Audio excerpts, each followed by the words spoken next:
Okay, so we've got a special guest for us today, joining us on Fast Action Cards Sports Desk, and I'm really excited to meet Joe Bryan.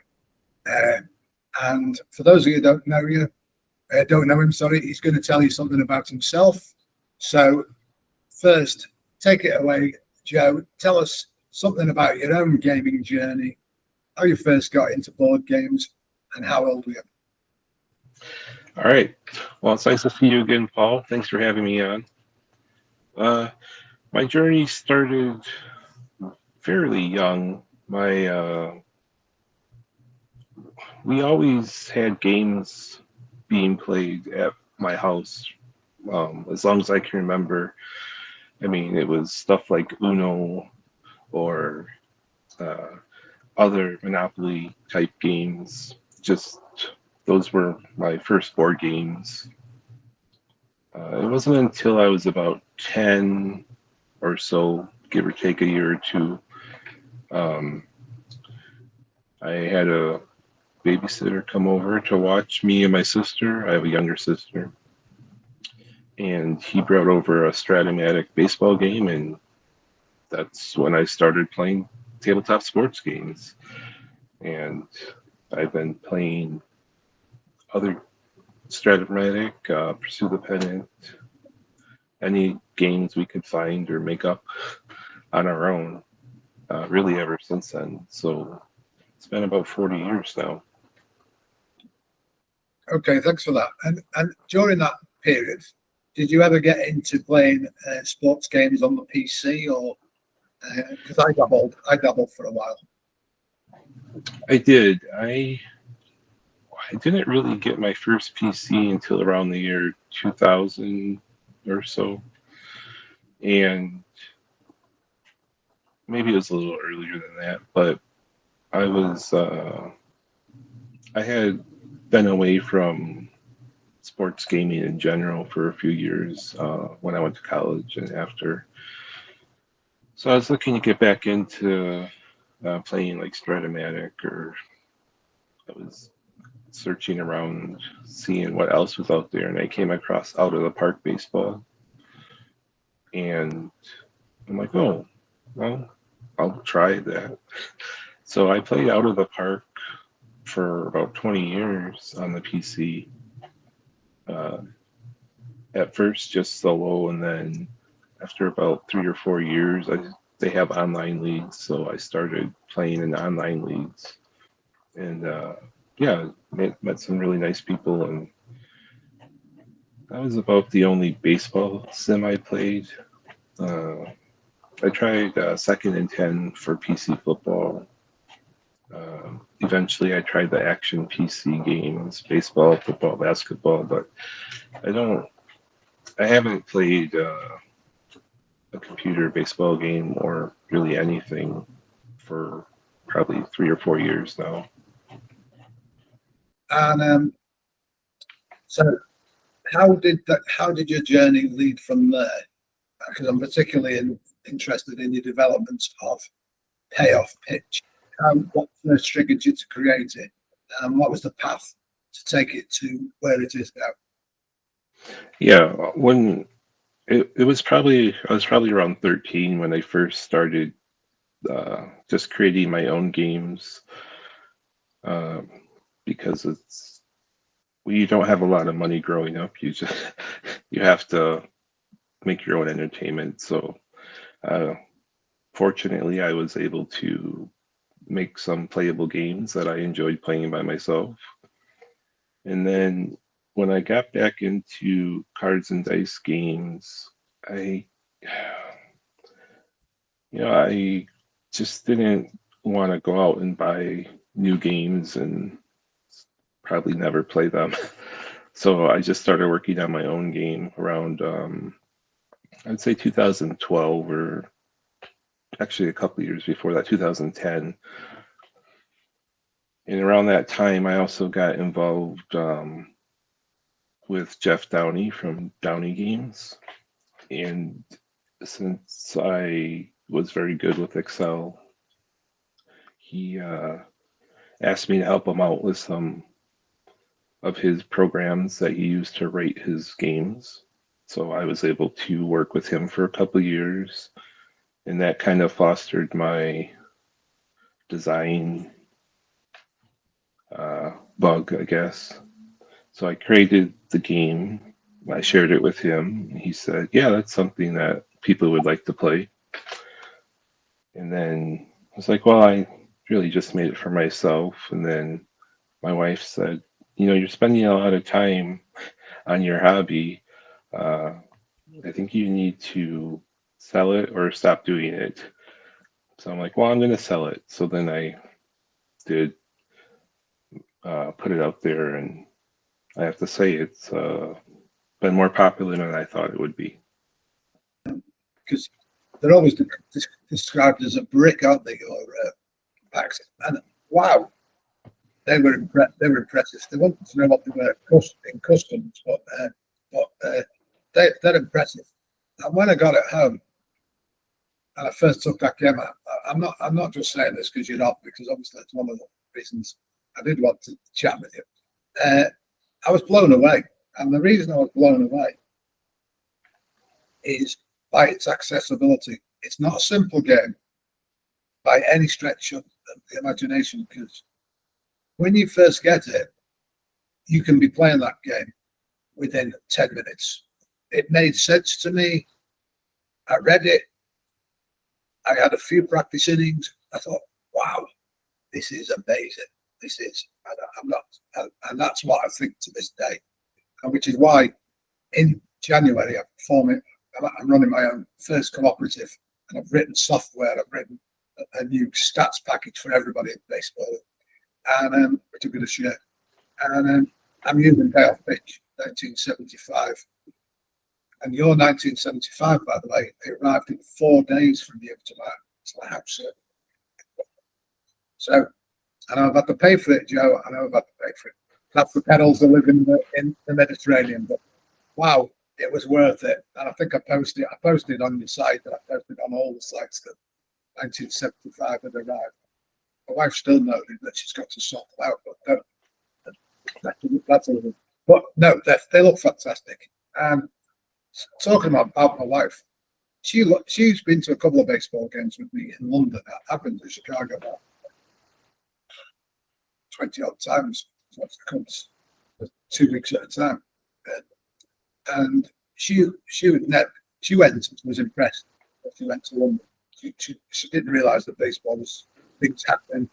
So when she came back, because she plays highlight maker hoops with me and wrote Derby, a few other play games, but she would never. So she said, "Why don't we get a baseball game out?" She said, I said, "Are you serious?" So we've had a few games. No, and the reason, again, she doesn't understand all the nuances of baseball. She doesn't understand about when to squeeze or anything like that.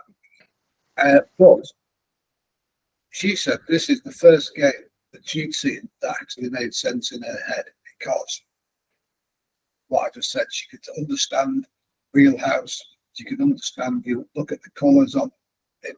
And I think that is a fantastic thing, because, and you should be praised, because one game I got had about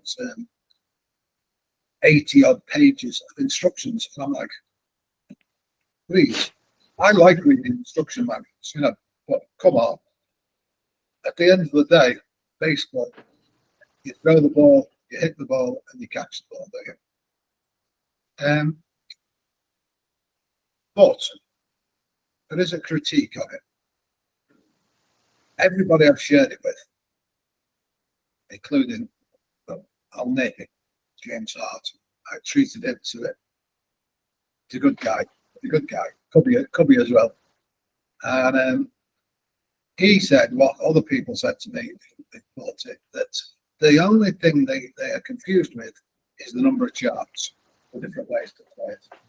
So the way I say it, because I play, I don't know if I told you this, but I've never rolled the dice except when I come to play card in my life. I use either digital dice or digital dice, unless I'm playing like a family board game or something. And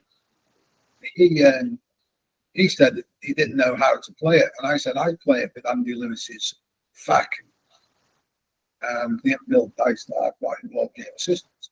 So what is your recommended way to play it? Because there's various options within it, isn't there? What if I'm new coming to the game now, what would you advise?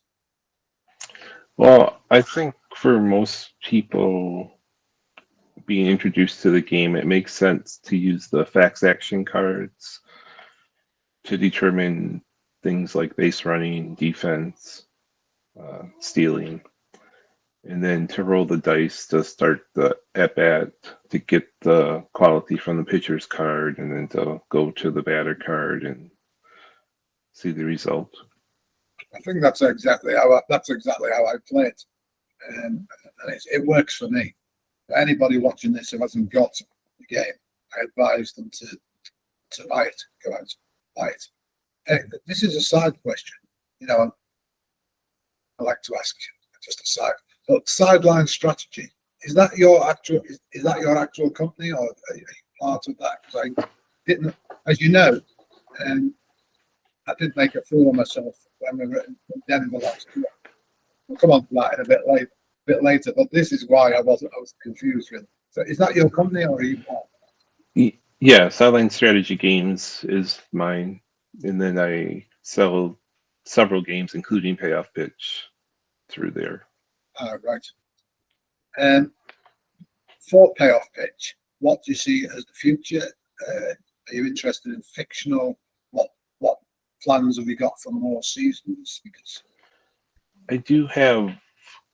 I don't think it's on the site now, but I did have a fictional set out, and I am planning on continuing that fictional set by adding more seasons, probably once every year and a half, 2 years.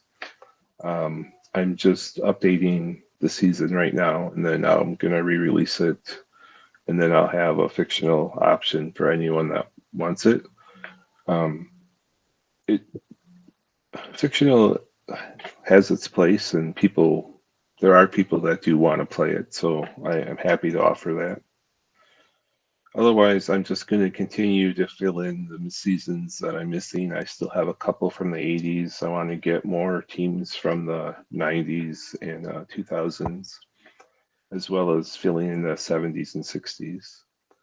I'm not going to go back too far. Probably my goal is to have everything from 1960 to today, and then I'll fill in some of the older sets as I can, but they don't always have the same information available that I use. So it takes a little bit longer to create seasons prior to 1960. okay, thanks for that. I touched on that we were at the same table in Denver. If you remember, we were eating pizza. I made a fool of myself by talking about my love of sumo and how this game came about. Before slowly, you can see on my face, I was realizing that it was actually your game. And I recently went to the official bash show at the Royal Albert Hall in London, and you know that I love baseball. It's the greatest greatest team game in the world. But when I watched 5 successive nights of 20,000 people watching sumo at the Royal Albert Hall, which was my first visit to there in London, that was probably the best sporting experience I've had of my life. I was blown away. So, okay, how come you create sumo? How did I create the game? Well, why? I'm not really why. I discovered sumo in like the 1990s. Akibono was one of the top stars at the time, and yeah, we used to be able to watch it on ESPN. So my wife and I would actually watch together, and I don't know, in the mid 2000s, I was just thinking it would be nice to have a sumo game, so I looked to see what was out there, and unsurprisingly, there's not a lot of sumo games that use like real wrestlers, and I did find one, and it's a good game, but it seemed a little more complicated than I wanted it to be. So I'm like, well, I can create games, so I just started working on a game, and I wanted to make sure that it had the ability to resolve the action at, at the same pace that a real sumo match is. So it has to be relatively quick. So that's why it's more, I don't want to say like an express game, but it's a quicker playing game where you just roll the dice a couple times and you have your winner and the technique they use to win. Well, I was fascinated when I searched online and found them. I can't remember if I bought the sumo game before. I think it was while I was wandering around the site at Sideline Strategy and saw, to my astonishment, that the sumo was. I couldn't believe it because some of my heroes are sumo wrestlers, and I'm watching. It's on at the moment. The Bash Show. It's on every day, so it's all online now. So their channel is, so I can watch every single day, and I just loved it. It's a perfect game for me. I played a full Bash Show last week with it. I roll it all the time, and I love it. And because I can take it with me when I'm traveling and stuff. But you did touch on express games there, and I ask everybody who comes on the show. Sounds like it's been going years, doesn't it? But you are only the actual second person. Both of them have been called Joe, so I'll have to scroll through to see it again. But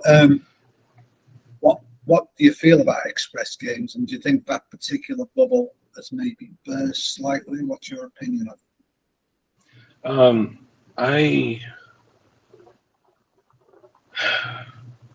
a little conflicted with express games. I like the short nature of the game, that it can be played in a short period of time, but I miss the detail that you get, and like there's a few really good football express games that they're fun to play, they give you good results, but I'm missing the stats and some of the nuance. So I would say express games are probably not for me, even though they have their place, and I know a lot of people like them. And now with the advent of the internet and AI, it seems like everyone's creating their own express game. So I've seen several games just kind of flood the market sort of recently, and I don't know, I think that does distract from the games that are actually good and deserve more playing time. Really, that's all I've got to say to you, because if you've got anything else to add that you want to tell people, I mean, will you be going to Denver? That's the important question. I'm hoping to. This would be my third year in a row going, so I'm planning on it now. We'll see what life brings, but my goal is to go. There's a couple other get-togethers that are happening as well that I'm hoping to attend. It's just nice going to these get-togethers, conventions, because it's like a family reunion. You see people that you talk to throughout the year online, but you have a chance to sit down and talk to them face to face, roll a couple of games, talk about the games or really anything, and just it's a really great time. So I would highly recommend, if anyone can go to PlayCon or any gaming get together, you should go, because you're going to have a great time. Well, this will be my third year as well. And I hope to play. I played Keith last year in History Maker Baseball. He was very happy because he thrashed me, and he came cheering down to breakfast next morning. So hopefully we get the opportunity to play again together. playing the creator, it's a great thrill. And apart from that, I'd just like to thank you for coming on the show and giving us your time. It's much appreciated on a Sunday. And I'll be doing this video will be part of a Payoff Pitch special. I'll be having pre-season game with showing everybody my cooperative league and how it's going to be set up, showing the 75 cards off, and generally talking about it in general. And then in the middle of it, this interview will appear. Great. Okay, so that's the end of the broadcast anyway now. So thanks for that. Thanks for that, Joe. That was fantastic. Thank you. I'll send you a link when it's up, and if I've got any questions about Payoff Pitch or anything before then, it'll be handy because I usually advertise what I'm going to talk about. People send me questions that they want me to, or situations in the game that they want me to address and stuff. Okay. If that's okay. Yeah, that'd be great. And with that, take care. All right. Thanks, Paul. Take care, mate. Well, I'm sure you all enjoyed chatting to. It's always great when we talk to a creator of a game, and I really enjoyed talking to Joe. And thanks very much for coming on, Joe. And I'm even more excited to be showing you. We're at the bottom of the 6th, but I'm going to be showing you the last few innings of this 1975 exhibition game. It's between the Los Angeles Dodgers, managed by Joe Cards, and myself managing the Minnesota Twins. And this is going to be our inaugural Baseball Diamond League starting in January. And the managers today got their managers' handbooks. Let me just bring you one across to show you. It looks like this. There's a printed version as well if they prefer.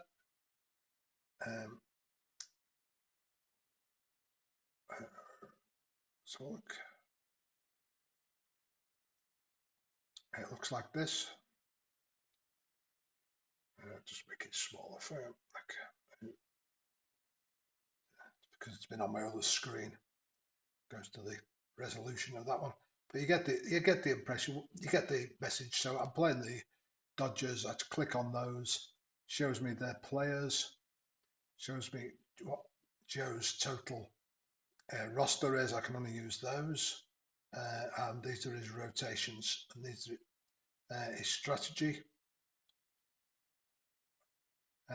But I'm on the Twins, so I've got him open on another page.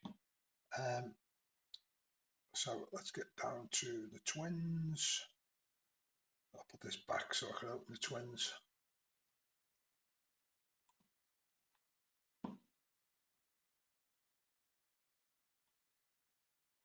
Twins.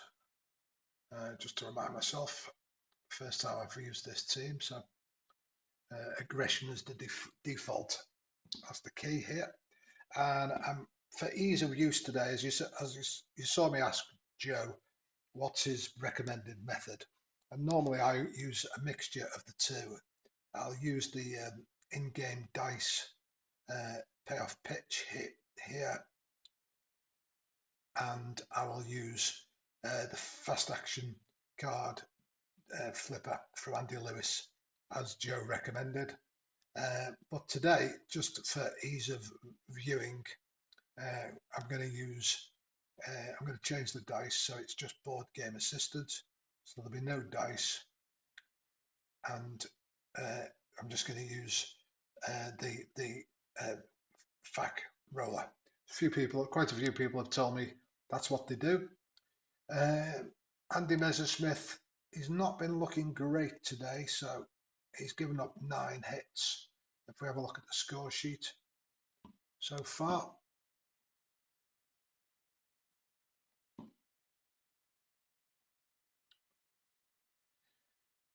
we can see, let me move this out of the way for you for the moment. We can see that Lyman Bostock's 2 hits, driven in 2, and the only bright spot for the Dodgers so far has been that home run from Bill Buckner. So without further ado, let's get back to the game. As I say, it is the bottom of the 6th. So for those of you who've not played this game, I've just realised you can't see the first players, but I'll make it as... No, that'll be okay. I can move it when, or I can bring them in. I know you're fed up with me telling you, but I'm working on limited space at the moment. Okay, so here we go. Bottom of the 6th. Messersmith, he's only one hitter away from going, basically. And after that, Joe, I've got them in order. Joe brings in Rick Roden, Al Downing, Charlie Huff, and Mike Marshall if it's going to be a save. Okay, save situation.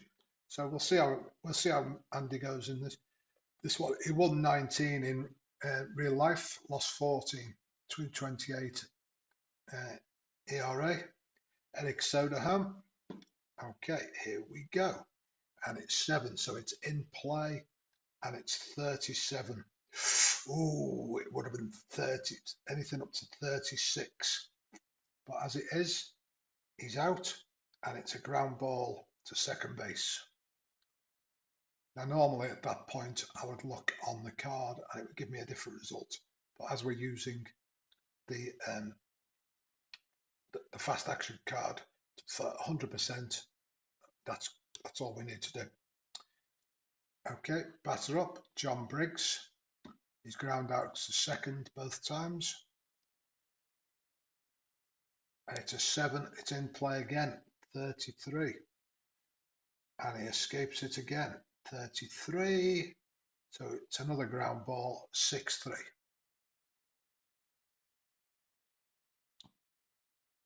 The one thing about 1975 and all previous eras, you know that pitchers were allowed to work their way out of games, and only 3-1 down, he's still in with a good chance. Okay, Glenn Borgman, 1 for 2, singled it in his first at bat. That's 6. That's a tough 68. 68. Ground ball to shortstop. I keep forgetting and checking on the cards. Okay, top of 7, Bert Blyleven. Just looking what I've said, primary reliever Ray Corbin. 7th inning on Tom Bergmeyer. Okay. Okay, it's a 10, patient for Willie Crawford, and it's 64. 10, 64. He's out, and he's out to shortstop. 1 away. Bill Russell, 1 for 2. 8. He's tough, 43. Base hit. Base hit for Russell. Okay, Davy Lopes fouled out.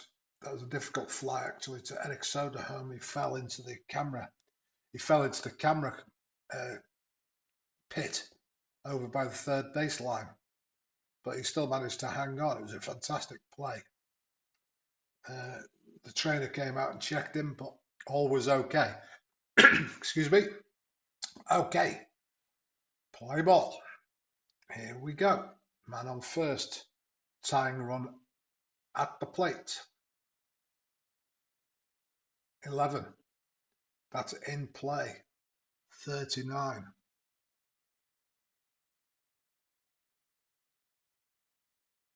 In play 39.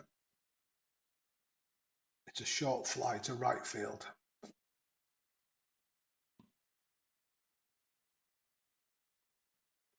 Bill Buckner flied out, homered, and then flied out again. So he's got it in the air all 3 times. They could do with it now. The Dodgers in the 7th. It's a 4. It's in his wheelhouse. 82 though. It's a ground ball to third base. And just like that, we're at the 7th inning stretch time. Wonder if Alexa's got Take Me Out. Alexa, play Take Me Out of the Ball Game. Take Me Out of the Ball Game by Super Simple Songs on Amazon Music.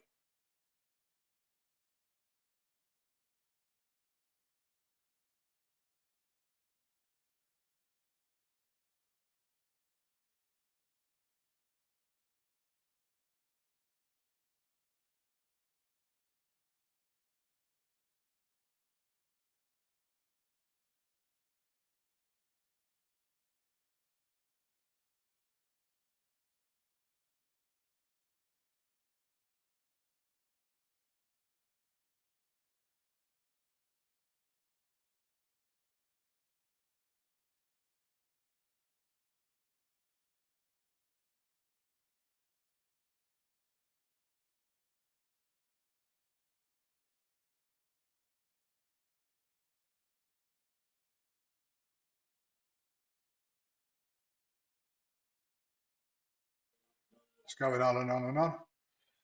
Okay, Danny Thompson, he's 1 for 2. This may be the last inning for Messersmith. It's 6, it's tough. 12, and that struck him out. And he hasn't had his best stuff today, Andy. That's his first K. In reality, struck out 213. Back to the top of the order. This is the 4th time through, and Steve Braun is 3 for 3.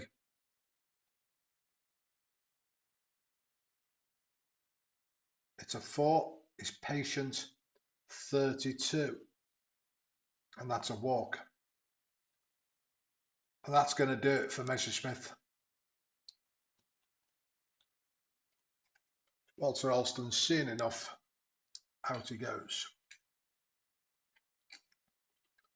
In comes Rick Roten.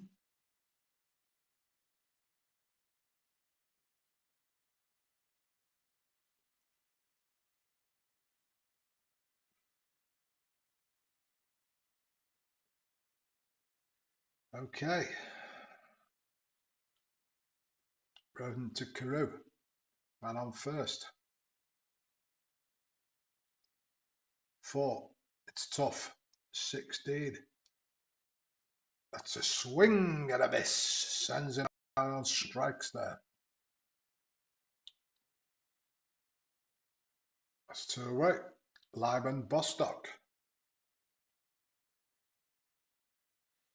8. In play. 9. That's a base hit. Run it on first. And that's a 2-base advance.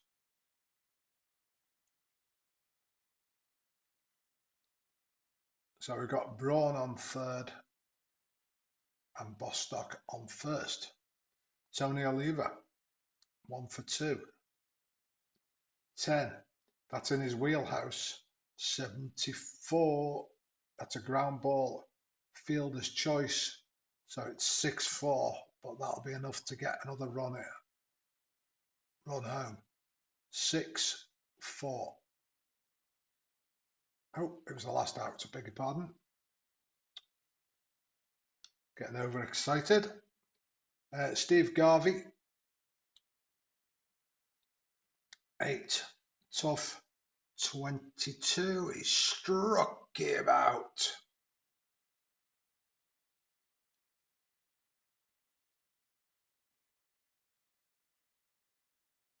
Ron Say. 6. Tough. 56. That's a ground ball to second base.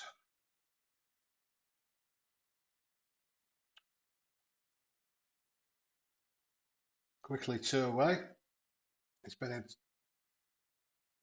although it's only 3-1, it's given the impression Blyleven's been in total control of this game. Okay. 6, tough, 37. That's a base hit. As it's a pre-season game exhibition, we're gonna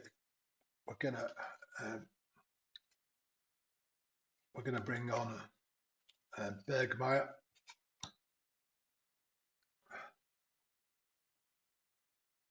I may have given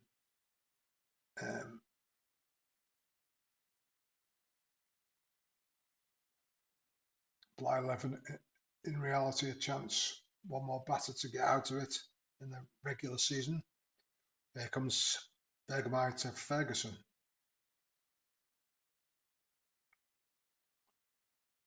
It's tough, 32. Struck him out.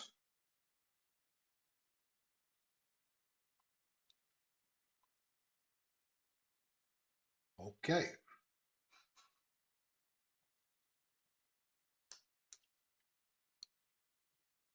Roden going to Larry Heil. He's 0 for 2. It's 10. It's in his wheelhouse. 89. It's going to be an out. It's popped up to the first baseman.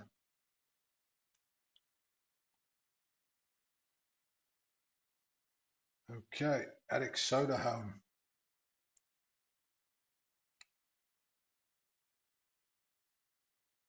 Oh for 3. Ground out each time to Lopes. 8. In play this time. 9. Base hit. They've just not been able to keep these runners off the base, the Dodgers pitchers, but it's got the feeling of a bigger margin of lead here for the Twins, but in reality, it's still only 3-1. Here comes Briggs. I've forgotten how you hit and run in this game. Just bear with me. Oh, I know why. Because I said I was going to use pocket pennant runs, built-in ones, if there was a hit and run. Just bear with me. Just going to look up the hit and run rules.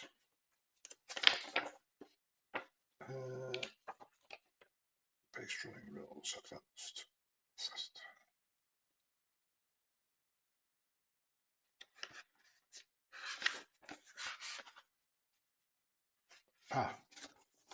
Hit and run. When a hit and run is called,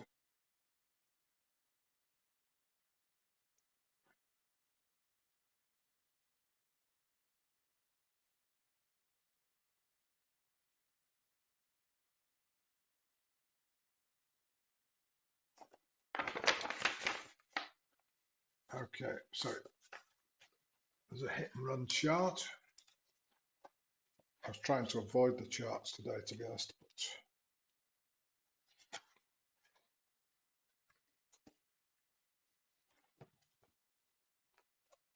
but we've had a couple of rare plays.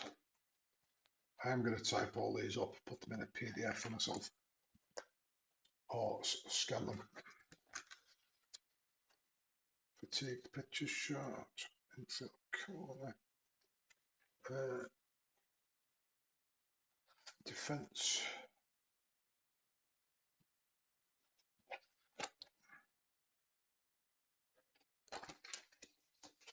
I can't find them, to be honest.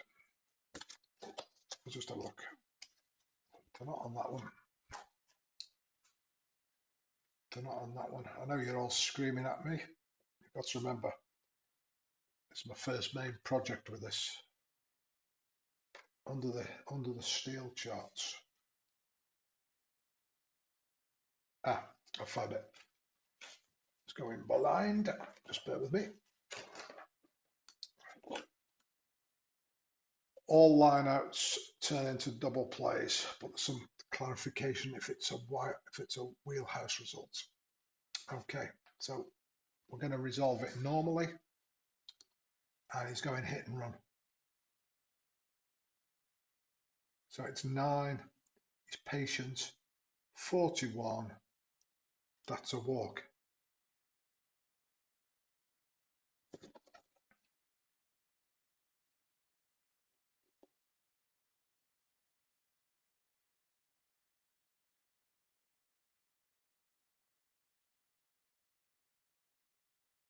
Yeah, that's just a normal.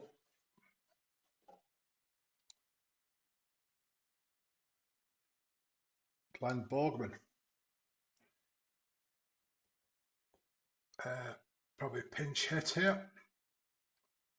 Righty, what lefties have we got? Let's look. Pen. Got Bill Butler. Have we got him?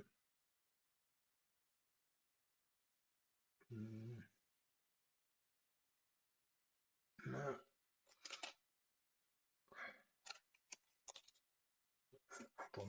The pictures was on my batters.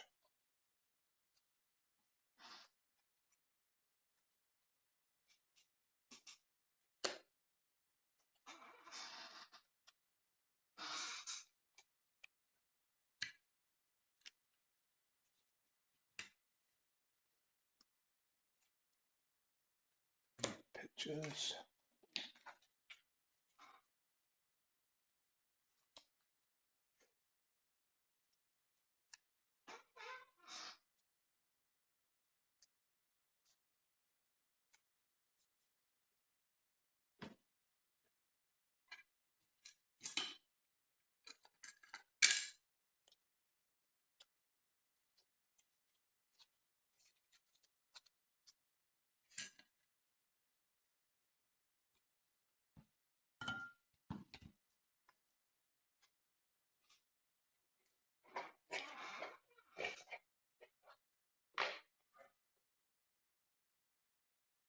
Can't find any of my pictures, to be honest.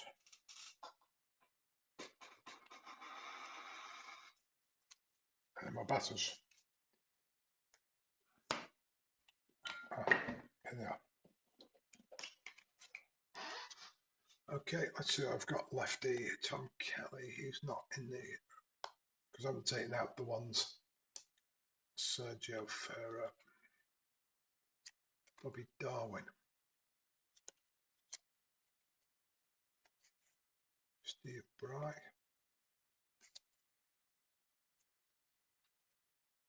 switch, Dave McCarthy.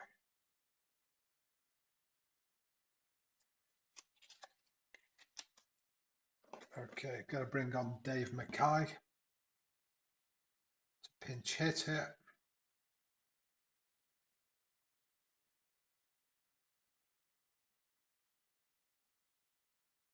For Glenn Borgman.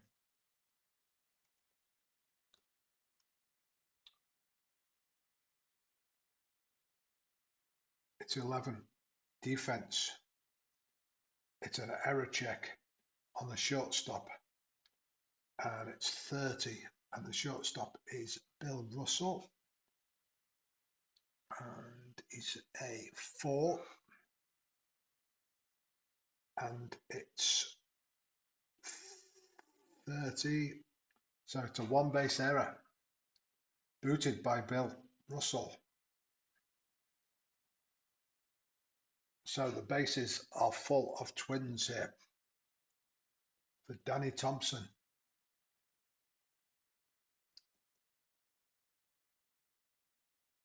Eight in play.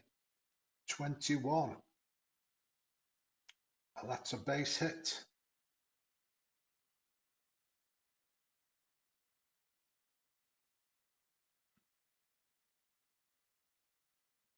Base hit. And the runner on second advances also.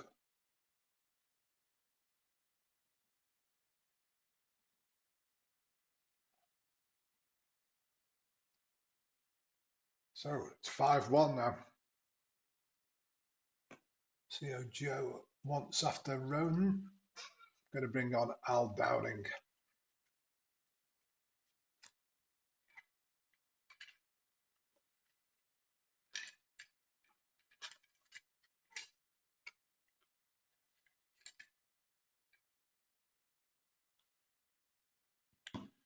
lefty to face Braun. They haven't managed to keep him off the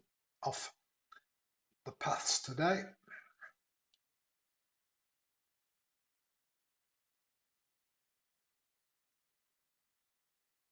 Fatigue. Okay, so he's 4 for 4, scores 5-1. 9, it's tough. 60, ground ball double play. 4-6-3 double play.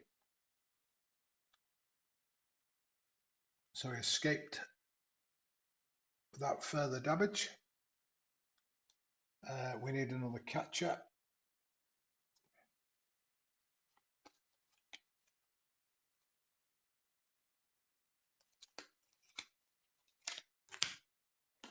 Who's the other catcher for these? Phil Roof.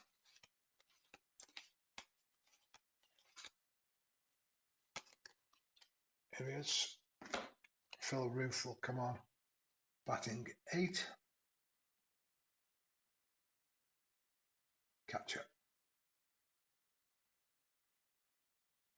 Okay, and we come to the top of 9, and it's 5-1. Bergmeyer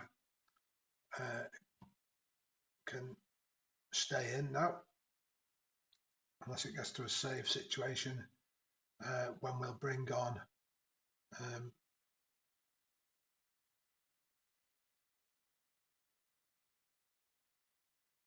well, we can leave Bergmeyer on. He's the main save man as well. So Willie Crawford, 8, it's tough. 81, it's a short fly to left field, F7.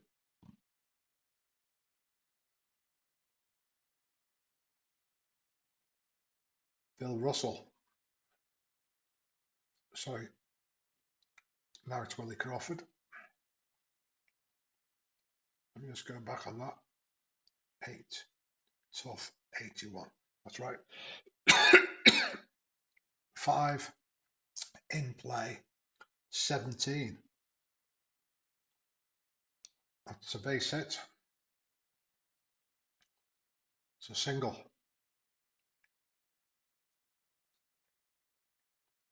Bill Russell.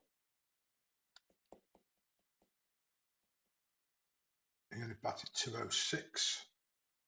Let's see who we've got available here. Bring on lefty Cruz. He batted. He was only an occasional batter, but John Hale. No. We'll bring on Henry Cruz. He only had 3 at-bats actually against lefties, but he got a hit in 2 of them, so Henry Cruz, pinch hitting.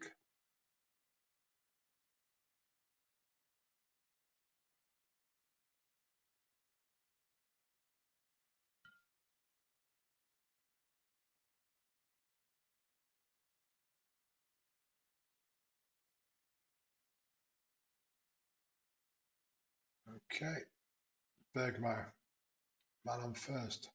7, that's a tough. 81, that's a short fly to right field. Larry Heil parks under it. 2 away. Dodgers down to their last out now. Davy Lopes.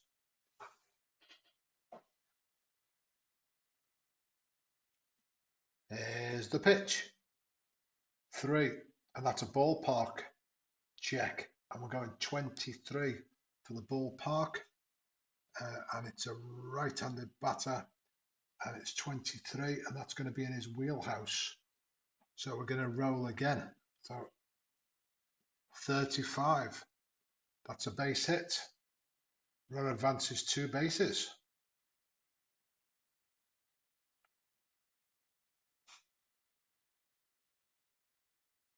He's still 77, but there's 2 away. Loops. So we're going to... Let's have a look at... It's a lefty. Let's have a look at Campbell.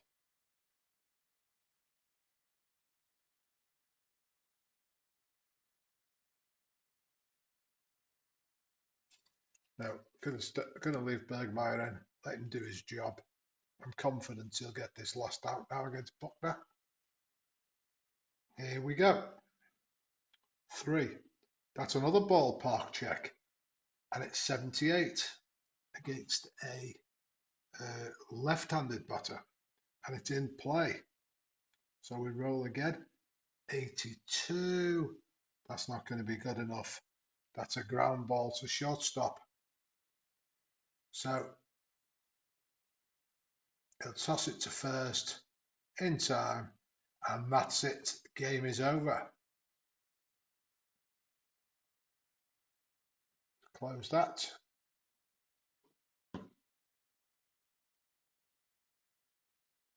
How many innings did he pitch?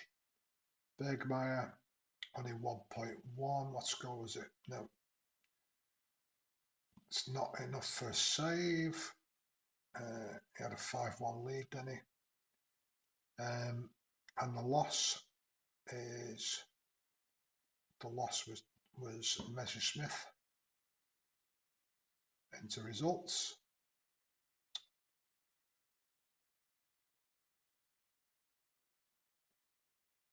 And let's have a look at the box score.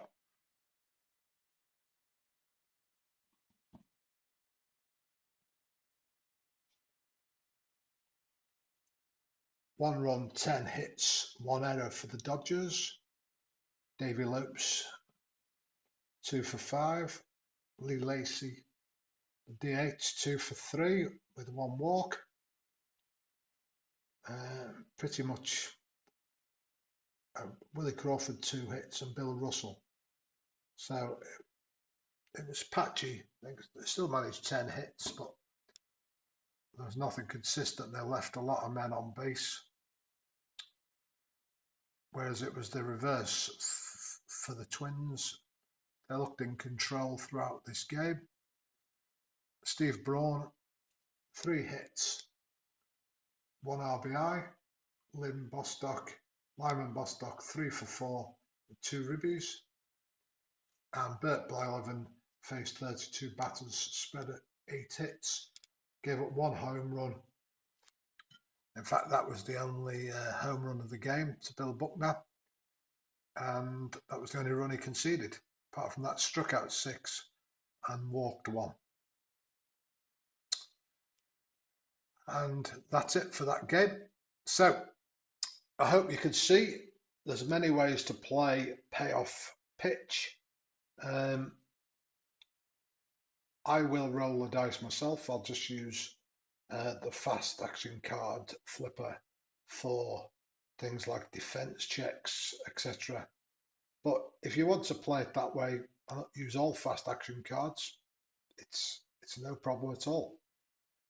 If you like to throw all the dice yourself, I do like to have some charts out, but as I keep saying, not enough space.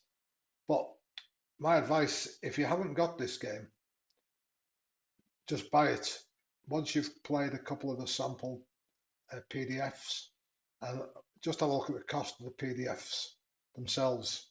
Just print out the teams you want. They're really cheap, some of the cheapest out there. Some of the lowest priced out there. I can't use the word cheap because it's a fantastic quality game, in my opinion.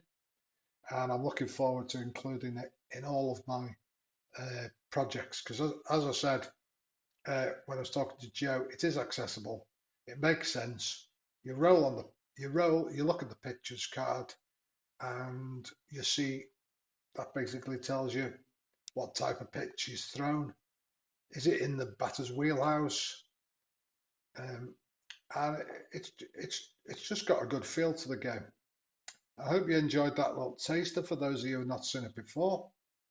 We're going to wrap up now with just a brief look at my, let me close all this, game of the week and my,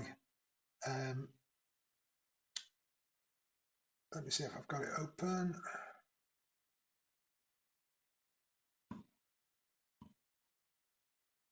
Let me just open it for you.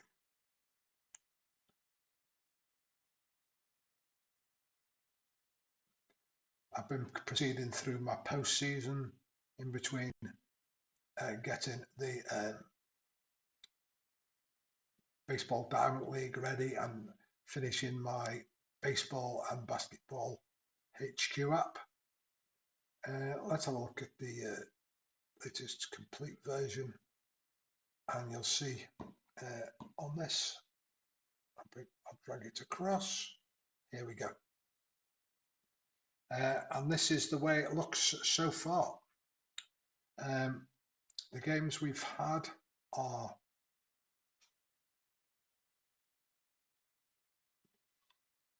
we've had 11 games so far, and we've had the Phillies swept the Astros to proceed to the divisional final in the Profits division. The Indians then beat the Brewers in 3 to proceed to the divisional championship series in Sears division, and the Braves, wow, struggled, took 5 games to overcome the Phillies, and they struggled manfully, and this game is my game of the week, and it had absolutely everything. It took the Phillies gave up 3 errors in the first inning. They used 7 pitchers, and they fought back. They fought back to, I'll show you the box score.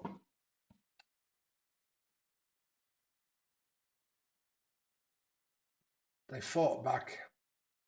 I'll show you the score sheet, sorry.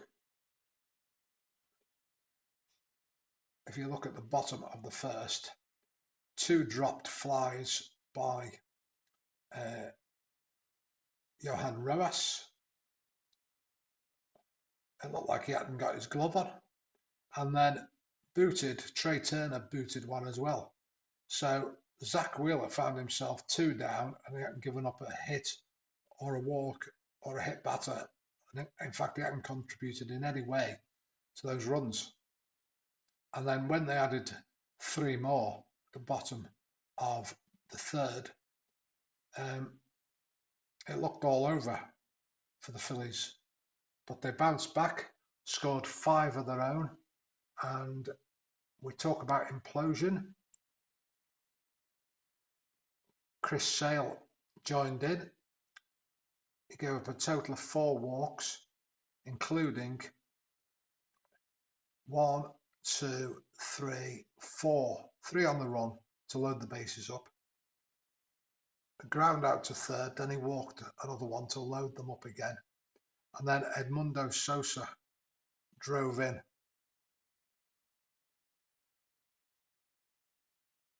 Unbelievable.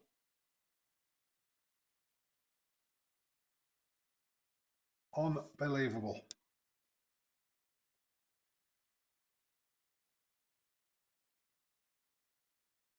So that made it 5-5. Topper 7. Sosa again, he was on fire, 4 for 6. And a double from Alec Bone drove him in to make it 7-5. But again, the Braves came back. Single from Sola to lead off, pinch hitting.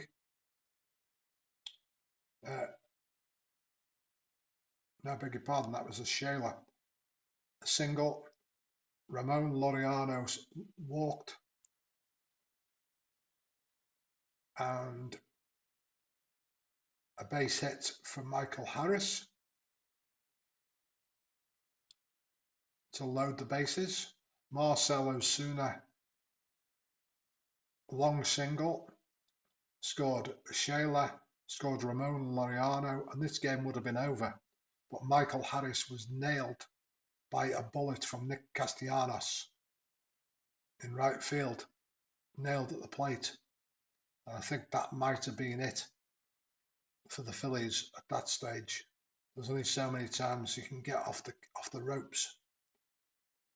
Instead, that made it 7-7, and on we went. In my seasons, there's maximum 11 innings, but if there's a tie and a tie in the series, we check performance points. They were tied at 30-30, and if that's still a tie, we check runs. They were tied at 27 each. So we proceed until there's a winner. And we got to the top of the 13th, and they finally broke it open. The Phillies, but it was still not over because Michael Harris singled, Marcell Ozuna singled, Matt Olson singled for Austin Riley coming up, and it was a fielder's choice 4-6, but it was enough to get one run home, Michael Harris. And then on came Grant Holmes. Grant Holmes came on to pitch. In fact, he was pitching all that inning, sorry, because they'd basically run out of pitchers. So he pitched all of that inning, but he bared down, struck out Jared Kelenic, and then struck out Adam Duval to end the game. It was a classic, and that performance by Edmundo Sosa is enough to give him an early lead in the MVP postseason race. And what a performance. He's on 200.6 points, and in the Cy Young race of the pitchers, we've got this is for the postseason. Schwellenbeck is leading, but it's early days. We've got a lot of projects to finish yet. And yesterday's game, the Indians destroyed the Yankees.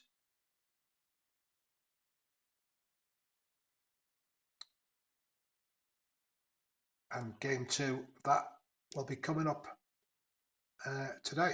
In fact, I'm just going to commission the tools and add that now, and that'll be the Yankees at Indians. You can add them in bulk, but I'll just add them singly while I'm here. Yankees at Indians. Save. And then they should appear on the schedule. And there they are. You can play express games, by the way, if that is your forte. And we can scout to see how the team's doing. Tells you their record so far. That was the first game by the Yankees in the postseason as they finished top.